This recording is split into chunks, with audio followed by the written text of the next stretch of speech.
Hello, this is the video for Daf Tzadi Bet, page 92 of Masechet Ketubot. I am Joshua Kulp for Daf Shevui. Thank you again for learning with me. I wanted to go over the concept of good land, bad land, and in-between lands, medium level land that comes up several times in our daf, and bring to your attention a Mishnah that comes from Masechet Gitin in the beginning of chapter 5, and maybe explain a little bit of the reasoning behind this Mishnah. Today, I should note that we don't generally think of land in terms of good land, bad land, mediocre land. While we realize that obviously some land is better than others, if, let's say, I owed you $100,000 worth of land, it wouldn't matter whether I gave you 10 acres of good land or 100 acres of bad land, as long as the value of that land adds up to the same amount, you would say you're getting back that amount of money. But in the Talmudic period, they didn't think of that, and they literally would have thought that, let's say, 10,000 dinars worth of good land is worth more than 10,000 dinars worth of bad land. It's a very different way of thinking of the world in terms of economy and money.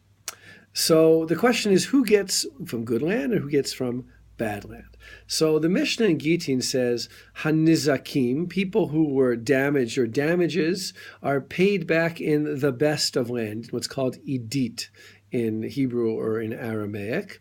And the Rambam explains, the Mefarshim explain that this is because of a pasuk, either because of a pasuk in the Torah, which says, in terms of damages, Meitav Sadeu, Meitav Karmo Yishalem, he shall pay the best from his land in compensation, or because of Tikkun Olam, right? Because it's not fair. Somebody was damaged, right? If I damage your property, why should I be able to pay you back with my lower level land?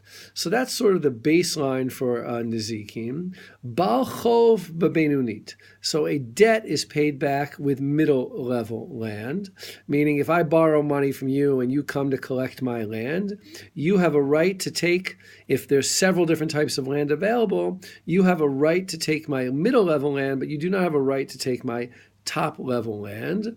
And the Rambam points out that from the Torah, we would allow the debtor to pay back the worst kind of land because we want to be tolerant, kind to the debtor and allow him to pay back his debts easily. However, if you make the rules for paying back debts too easy for the debtor, what ends up happening is people don't want to give out loans. So to ensure that people will give out loans, which ultimately is for the better of the debtor, the borrower, therefore the law is slightly more stringent and he has to pay back with Beinoni land, with middle level land.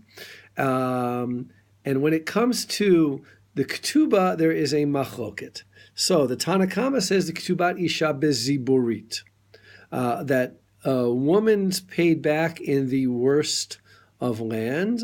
Why? Because we don't need an extra incentive to give her better land. Women are going to marry anyway, right? Women aren't going to refrain from marrying, thinking that if they get married, when they come to collect their ketubah, they're only going to get ziburit, bad land, right? Women want to marry for other reasons, and therefore there's no reason. She's a creditor in essence, and there's no reason to change her baseline status from that of a creditor.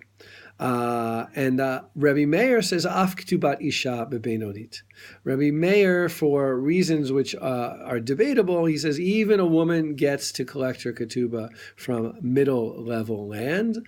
The reason probably being, or perhaps being, that he wants to either encourage women to get married, or he may want to make it more difficult for men to divorce. If a man can divorce by only giving away his worst level land, it might make it too easy for him to get divorced, and therefore Rabbi Meir wants to add a deterrent.